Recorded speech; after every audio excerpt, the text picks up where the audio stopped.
What's happening, everybody? Welcome into a brand new episode of Crossed Up. I'm Bob Wankel alongside Anthony Sanfilippo, who is talking to us in this podcast down in Florida. Has spent the last week covering the Phillies down there at spring training. So let's not waste any time. You don't need to hear me babble right now. Let's get right to Anthony. And man, I guess I want to ask you, because I'm sitting here in South Jersey looking out the window and it's 42 degrees and raining right now, and you're in Florida.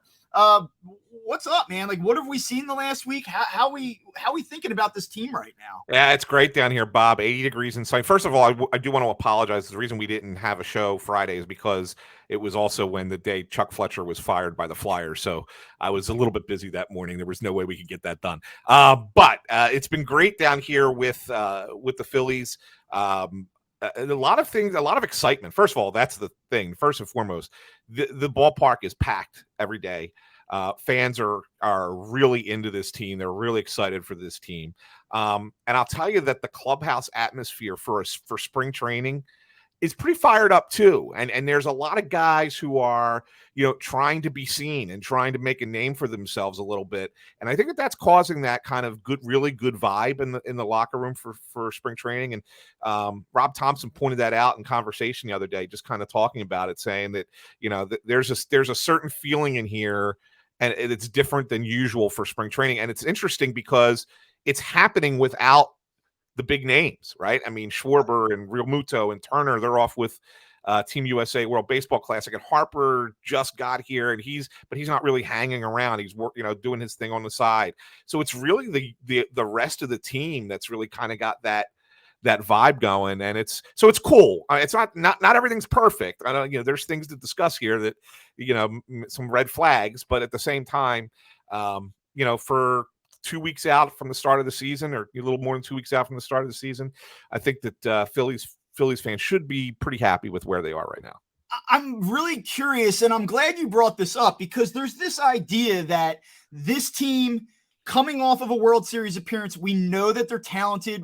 Everyone's excited about the addition of Trey Turner. All of the good vibes from last year seemingly carrying over into this season. But we also know that this is going to be an ultra competitive National League. It's going to be a very competitive division.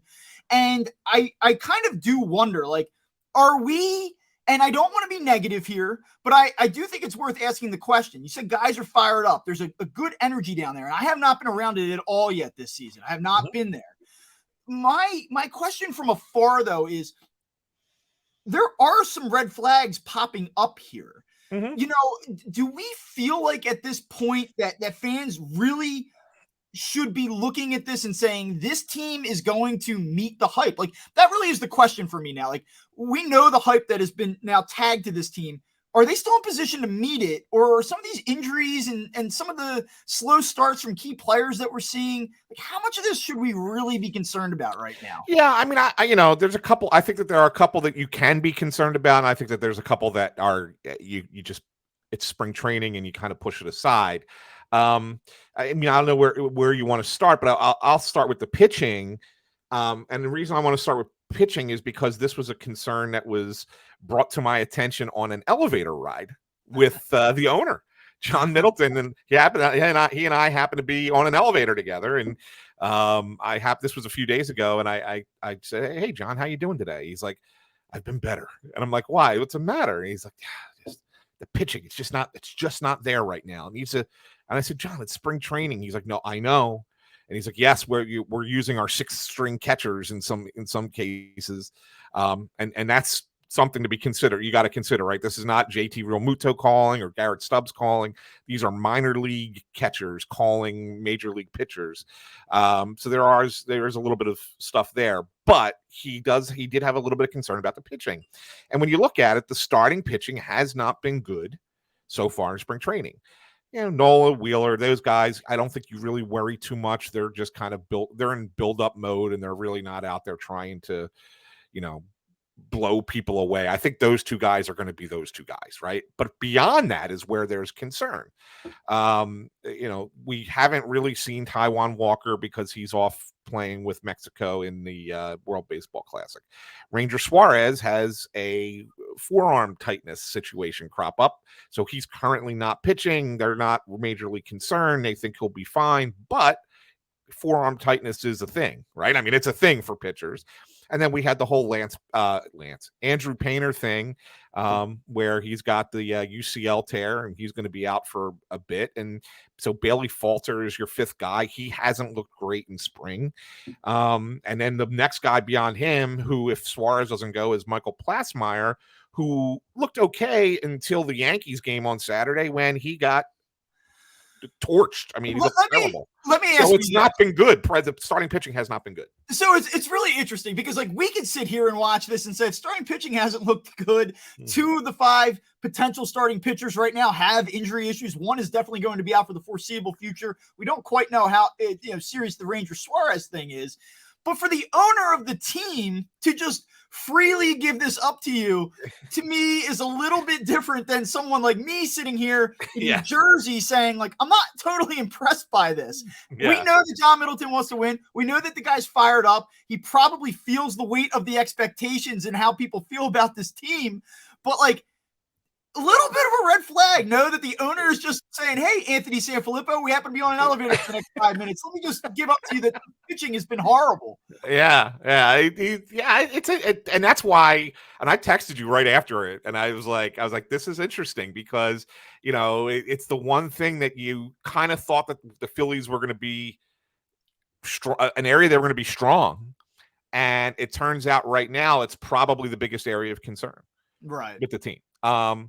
That being said, I think the bullpen has looked really good. The guys that are going to be part of this bullpen, if you look at those pitchers, I think they've been really good in spring training. So the question is, do you get overexcited about the bullpen being really good and because it's spring training, or do you get worried that the starting pitching hasn't been good because it's spring training?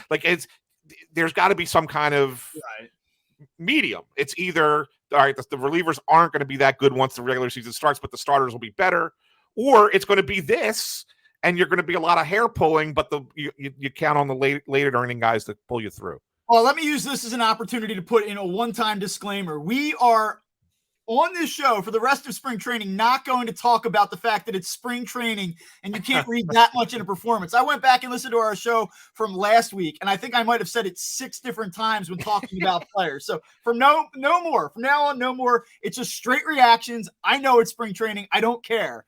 So we're looking at this, and you're right. Bullpen has looked pretty good in spots. Starting rotation has been lackluster and certainly has some injury concerns. I will say, and I know that I told you about this, I talked to a team source who is not concerned at all about Aaron Nola, and I know that he has been somewhat unimpressive. And the same source is very optimistic about what we're going to get out of Zach Wheeler this season. They love where he's at. They think that he's healthy. He's in a good spot. They really think that he's going to be able to continue what he's done for this team the last couple of years. So if there's any concern about, extra innings later season, they're not seeing that right now. And the one source that I talked to was particularly bullish on the year that Zach Wheeler may have. So there you go. If you're listening to this and you're like, Jesus, how concerned should I be? But I will say on the flip side of this, that you look at the back end of the rotation, and we've talked about Andrew Painter. You didn't think he was going to start the season with this team anyway. I kind of was hoping that he would. I've been of the mindset that you have to go with your best guys. You're trying to run down the Braves and the Mets here, despite how the postseason played out last year. That's not going to happen now. So let's just address this first. I don't want to spend too much time on Andrew Painter because he's been talked about so much, and I think that everyone understands to some degree what's going on here. So let's first talk about the prognosis. Okay, we have a partial tear or a strain, which is a smaller tear. They're going to shut him down for a month, and then he's going to start throwing again. You're down there, you're around everyone. We have been told that this is not a panic move. This is a thing where they feel relatively optimistic that he can avoid surgery and contribute this year. I'm kind of curious about your thoughts on that. Yeah, and I think that the thing that was the most interesting was how specific they were in describing his injury, right? I mean, he has what's called a proximal tear in his UCL, as far as, which is different than I think a distal. Look, I'm no doctor here, right?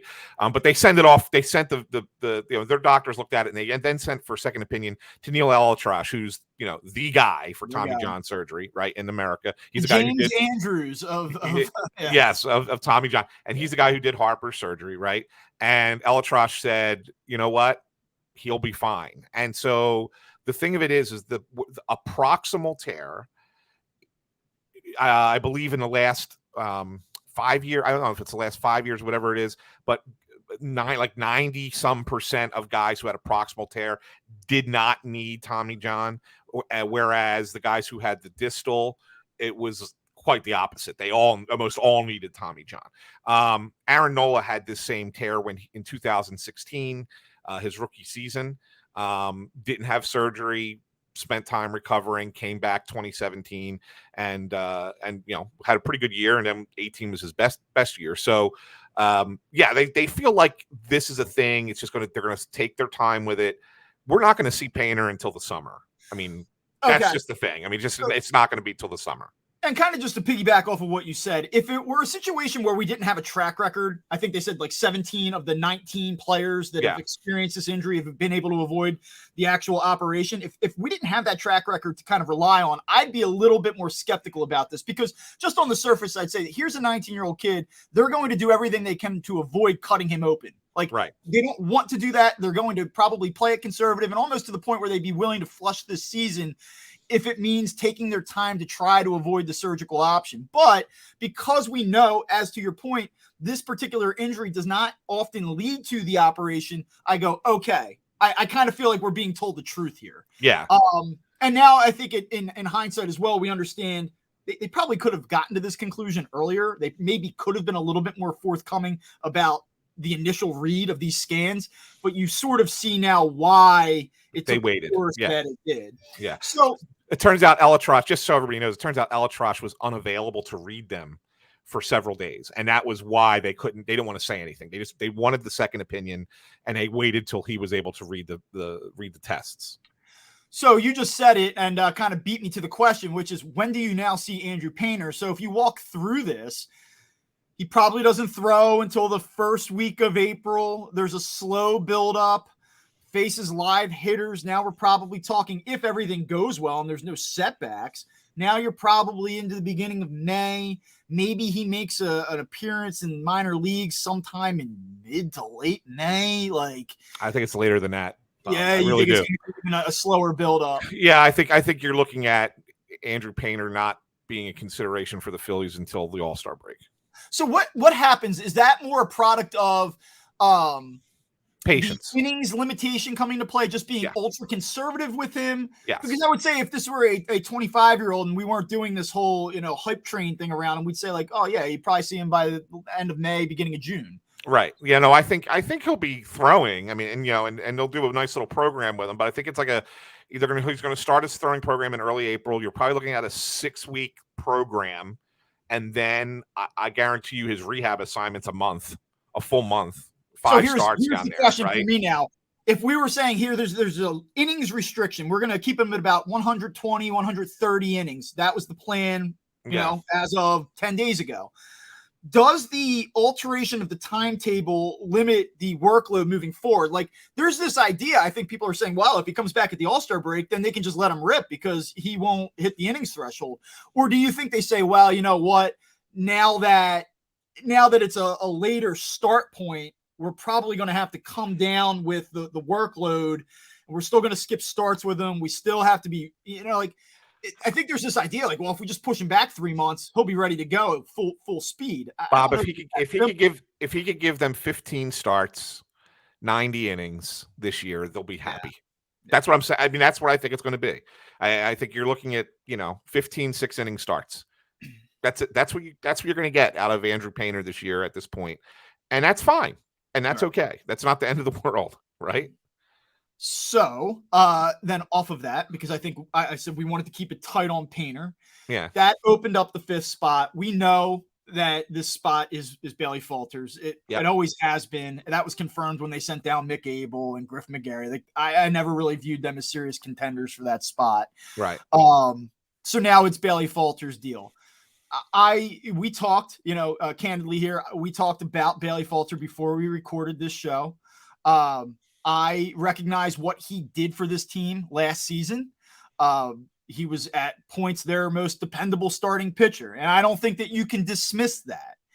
I would be lying though if I told you I was overly enthusiastic about Bailey Falter's upside.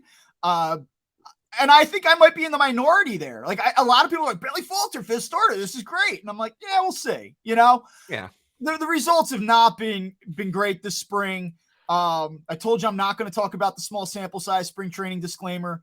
I just am not terribly impressed, but go ahead and give me the other view. No, I mean, I can't argue much of it with you. I kind of felt like his last start was not a great one.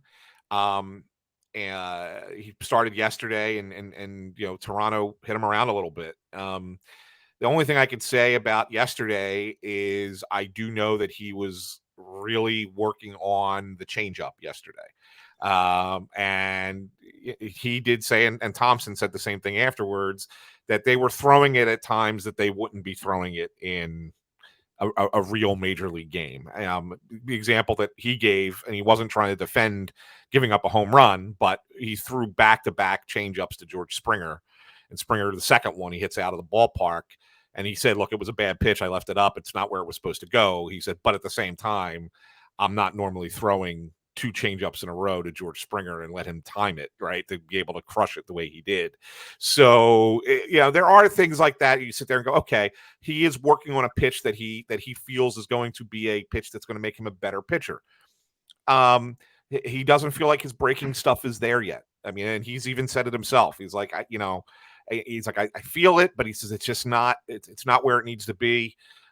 He's okay with his fastball right now, and he's trying to get the changeup working. He's going to get 3 more starts, Bob, before the regular season comes around. And in fairness, it's March 13th as we record this. Let's see. Way to go. Let's see how it goes. But I mean, I agree that if the next few starts are not really enticing, that could be a problem for sure. And the reason why it could be a problem, and this is where, like, I understand. Fifth starter, you could do a hell of a lot worse than Bailey Falter. Like, there's no question about it. But where the anxiety starts to perk up a little bit, if I'm a Phillies fan, is, hey, here comes Ranger Suarez. He's back in Clearwater. Yeah. Why? Because he's no longer participating in the World Baseball Classic. Why? Because there's some forearm tightness. Again, nobody's slamming the panic alarm here, but, that's a real thing. And let me say this, Bob. I mean, when we interviewed Ranger, he was just like, oh, no big deal. It's no big deal. They all looked at it. We're not even getting it up there. And they didn't even give him an MRI. I mean, so that's how I guess they're not real concerned.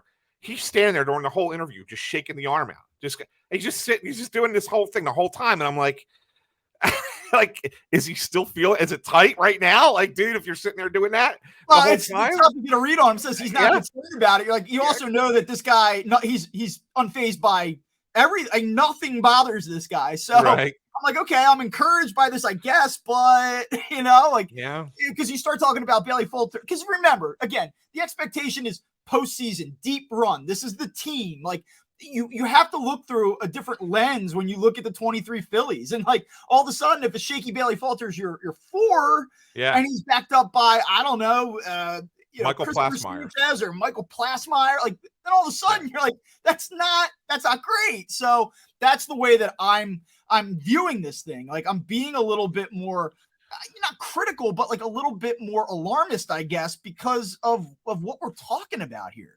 Yeah, Christopher Sanchez getting a start tomorrow against Atlanta. Only because they got to start looking at these guys as potential starters because of the situation. So yes, that is a certain red flag.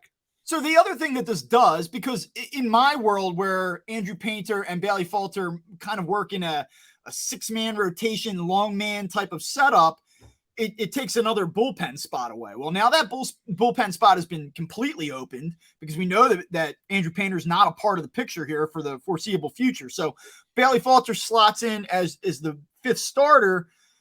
he's not going to be coming out of the bullpen now. So what happens with that final bullpen spot? And I think that now becomes one of the big storylines here as we march through the final 15 games of spring training. So correct me if I'm wrong. I think we can all understand and we all agree at this point. You have Bilotti, he's in, Alvarado's in, Brogdon's in, Dominguez, Kimbrel, Soto made his first appearance over the weekend.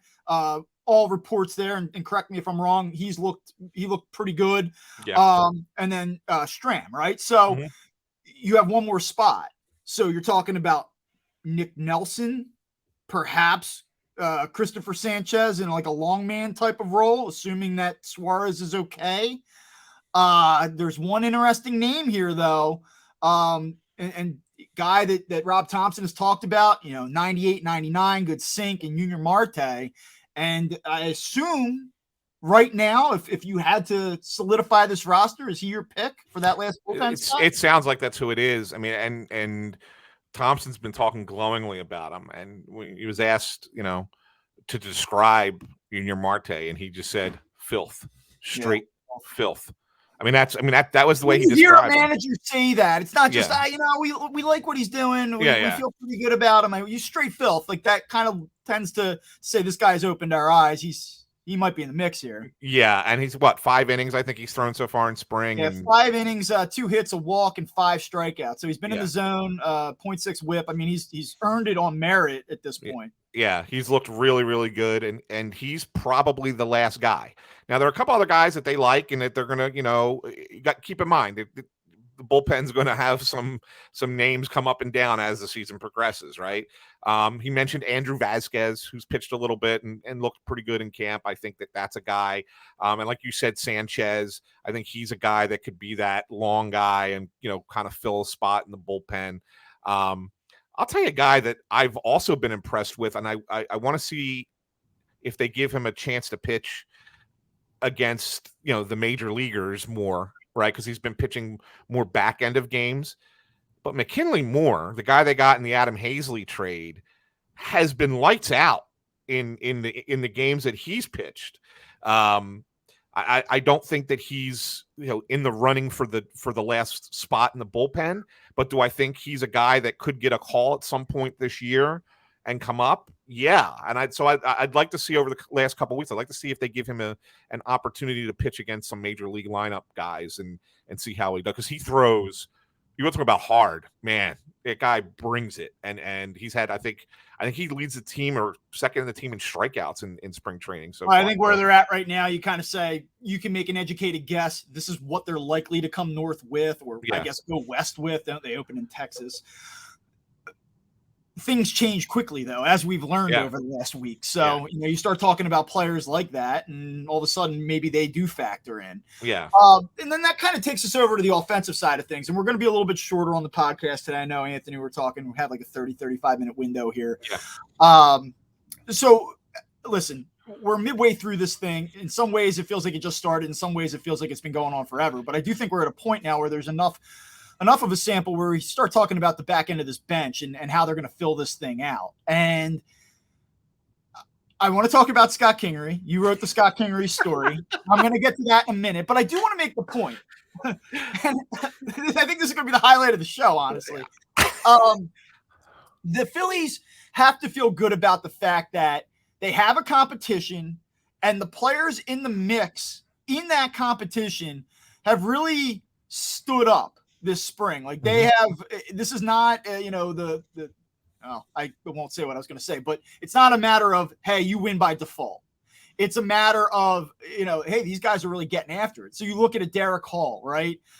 4 home runs, leads the team with Sosa, hitting 346, like just left-handed power to me. Like I get the knocks against him, but in the absence of left-handed power at the start of the season with Bryce Harper on the shelf, like to me, Derek Hall is a no-brainer. I don't know. Jake Cave, a guy that I kind of like wrote off at the beginning. I was like, I don't know. Like is Jake Cave seriously going to make this team? He's been awesome. 6 extra base hits, hitting 458, leads the team in hits. He has 11 hits this spring. And then that brings you to Scott Kingery, who is played very well. He's got 10 hits. He looks like the guy that everybody thought he was going to be 3-4 years ago. You wrote the story. Let me just get your opinion on where he's at and what you think about Scott Kingery, and then I'll tell you how I feel about Scott Kingery. It's a whole different person watching again. These at bats are important, right? Because he's playing early in games. It's not like Scott Kingery's getting these hits 8th, 9th inning against some minor league pitcher. He is out there facing major league pitchers and getting hit after hit after hit. And it's been eye-opening because he does look a lot like the guy we saw 6 years ago, Bob. I mean, it really does. And you're sitting there and you're like, man, is it possible that he's back? I mean, how is, how did this happen? And yeah, do I have reservations long term? Of course I do, because of everything that happened. But he spent a lot of time in the offseason with Kevin Long, right? And he changed his swing back to what it used to be. And he's on a much flatter plane, and he's driving the ball. Every swing, he's getting really good contact. And he has positional versatility. He could steal bases, which is something that's obviously been a thing that they want to try and do more all across baseball, but the Phillies even. I think that there's real value there. The question is the value on this roster, or is the value getting something for Scott Kingery playing the way he's playing with 1 year left on his deal? Is somebody else potentially interested in that after the spring that he's having, and they've talked him up as much as they have? So there's a lot to unpack with it, but it's where the Phillies are at, though, like, are they not better served to keep the depth piece than they would be? What are they going to get in exchange for Scott Kingery at this point that is going to alter their short-term ability to compete? And that's where I immediately kind of go to. Now, that being said, considering he was, and this sounds harsh, but he was essentially a total zero. Mm-hmm. The fact that he has any value and that you could get back anything for him, like if you don't truly believe in the sustainability of it, getting back something at this point might be intriguing, I suppose. I here's the thing. I don't know what the purpose is of having a player of that. If you're paying a guy that money and he's legitimately playing that well, what's the point in having him in the minors? You know what I'm saying? Like, what's the point in having him play at Lehigh Valley, where he's obviously his game's not growing anymore. He's 29 years old.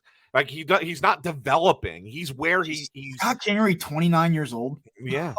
That's what I'm saying. Like I don't. So either you're going to put him on the team, and that's fine if you do, or why send him down? Like, yeah, I understand you want to have the depth, but I don't know what good it is having a player making that kind of money playing in the minor leagues. Like, I just don't see it. I don't. There's a couple knocks like on Scott Kingery that if the average fan can't get beyond it, I don't blame them. Like, anytime a player is billed to the degree that he is and then fails to deliver, I think that's going to create some skepticism.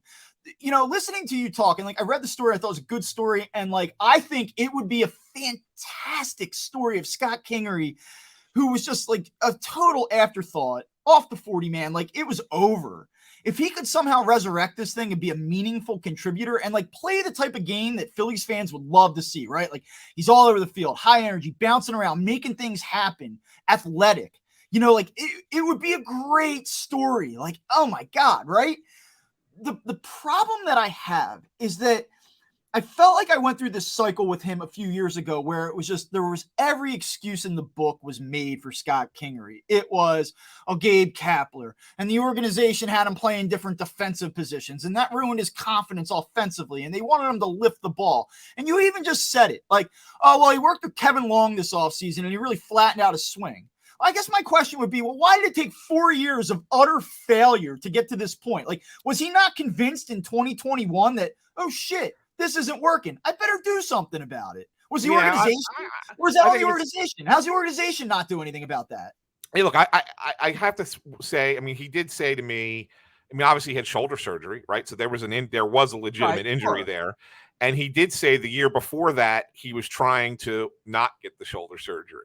So, I mean, maybe that's on him for trying to keep it, play through something that he probably shouldn't have played through.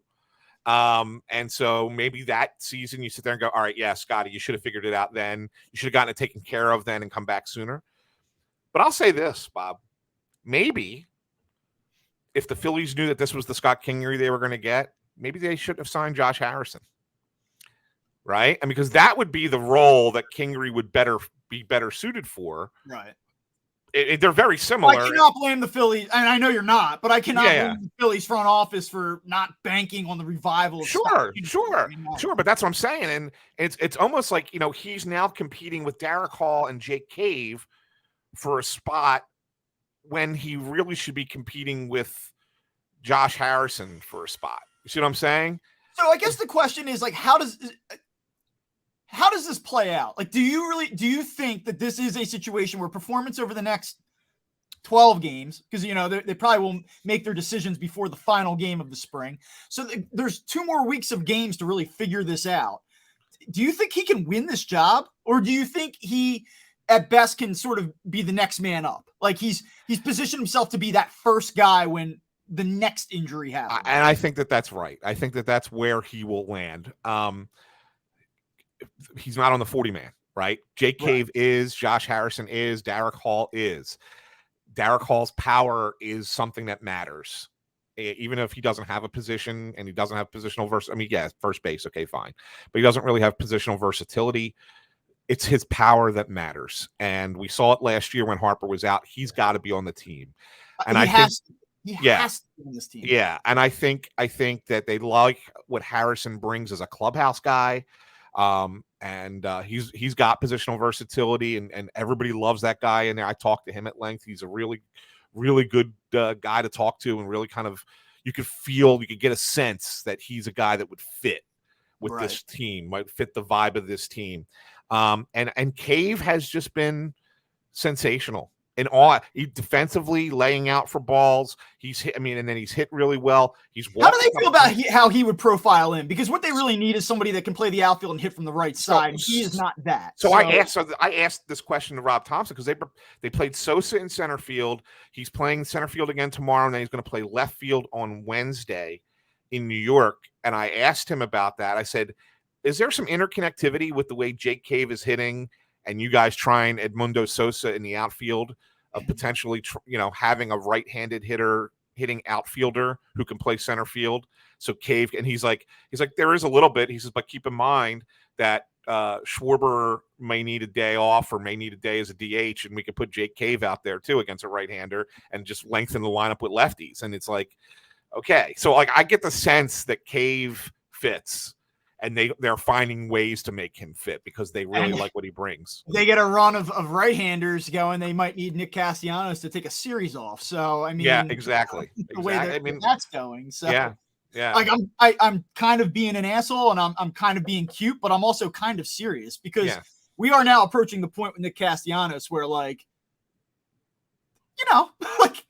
what's happening out there is happening, and it's hard not to notice it happening. Yeah. Like, there's just no other way to say it. Like, and this is why, and I always go back to this, like, you get down there in the beginning of spring and you hear the stories about what happened this offseason and the adjustments that were made and the mental part of it. And we write these stories, and like Alex Coffey did a great job, right? Like, Alex, this is no knock on Alex whatsoever, to be very clear.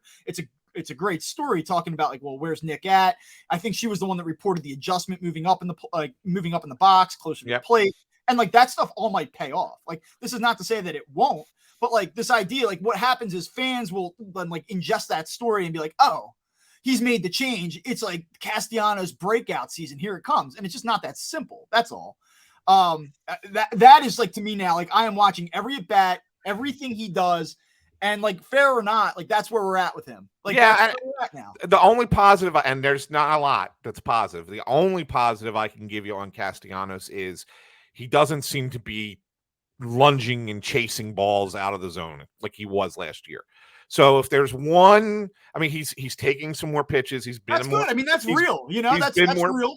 He's been more patient at the plate, but he's still not hitting.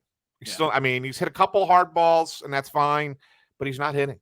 Yeah, and And I will certainly allow for the possibility yeah, that the calendar flips to April and he just rolls. Like, yeah, I'm not writing him off. Like, please don't misinterpret what I'm saying here. But like, I am at the point now where I'm like, okay, like, given what happened last year, given that he's back, he's ready to go. There's been adjustments. He feels good. Like, okay, then like, great. Let's just see it now. That's all. It yeah. would be nice to see. It would be I nice to agree. see. I agree with you. I agree with you on that. I mean, I think that we do need to start seeing production of some kind from Nick Castellanos before the regular season to And really feel better about it.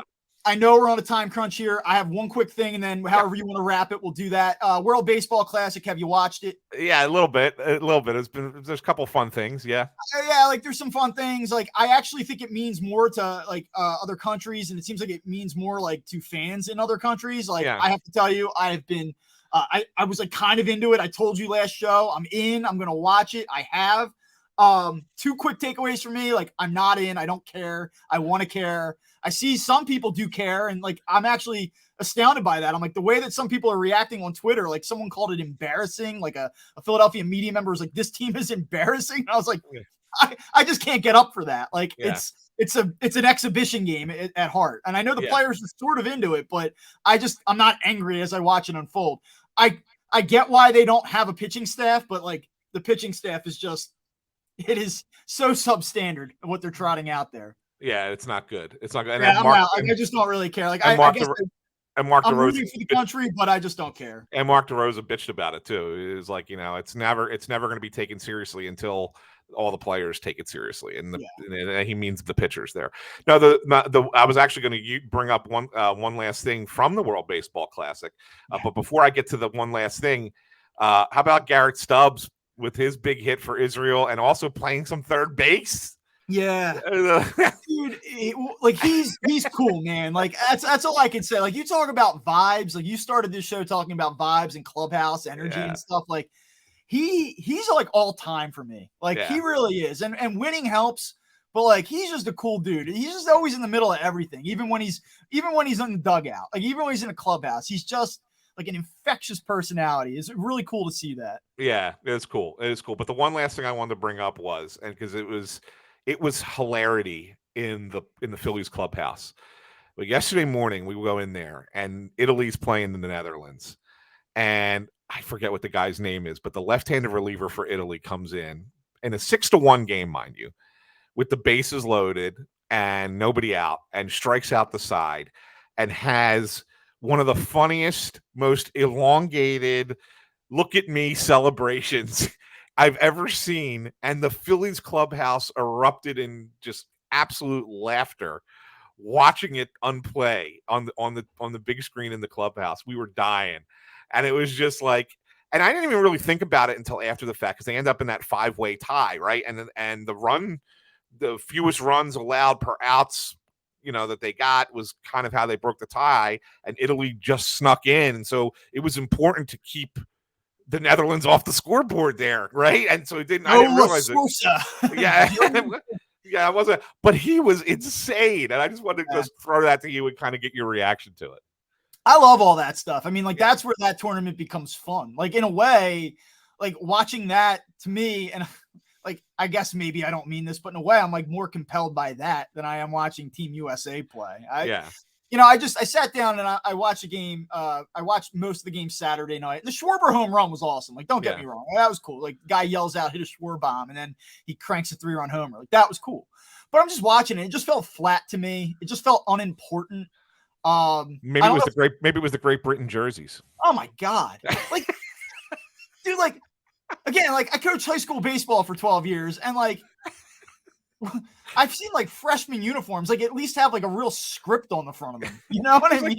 Like, it was almost like Nike got the list and we're like, wait, Great Britain's playing baseball? What's going on? Yeah, they could have gone to any local high school team and been like, can we just have your jerseys? And it would have been far superior to that. Yeah, it's really strange. Yeah, very, very strange. So we'll see what happens there with Team USA. We'll see how the World Baseball Classic plays out. So now you're down there until when? The end of the week? Thursday. Here? I'm there on Thursday, yeah. Anything planned? Anything special down there, like that you hope to accomplish before you come back up? No, it's just been nice. We've been having a good time. Maria's down here with me. We're just kind of hanging, and good stuff. Just All good right. stuff. Very good. Found out that the town that Dunedin, where the Blue Jays play, since the last time I was down here, they've really built it up, and it's like a really cool place with all these like breweries and restaurants and like a downtown walking area, and it's only 15 minutes from where we're at the Airbnb, and it's pretty cool, man. Like it's a good spot. I am quite envious of you right now as I'm sitting up here ripping my hair out over other work, and I'm also on baby watch. So yeah, we're having different weeks this week, Anthony. it's all good. It's all good. All right. Well, as Anthony noted, we actually both got jammed up a little bit on Friday. I know we've been making a point to brag about how we've been staying on schedule, but all hell broke loose with the Flyers. And then my work really spiraled on Friday. So just a little blip there. Back on track. We will talk to you on Friday. Thank you for checking out the latest episode of Crossed Up. Make sure that you're looking at us on YouTube, following us on Apple Podcasts, Spotify, anywhere you get your podcasts, and we'll talk to you soon.